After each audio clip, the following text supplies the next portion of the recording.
আসসালামু আলাইকুম। এটা হচ্ছে লাইট বক্স। এই লাইট বক্সের মাধ্যমে ফেব্রিকের শেড নির্ণয় করা হয়ে থাকে, শেড দেখা হয়ে থাকে। এবং এটা হচ্ছে লাইট বক্সের ভিতরে।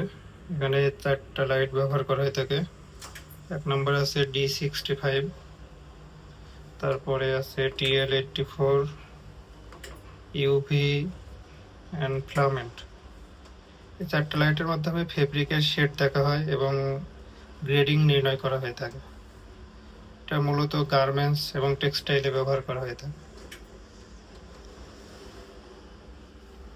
এই যে এখানে হচ্ছে এটা হচ্ছে অ্যাঙ্গেল, এখানে ফেব্রিক রেখে আপনার শেডটা হচ্ছে দেখা হয়ে থাকে।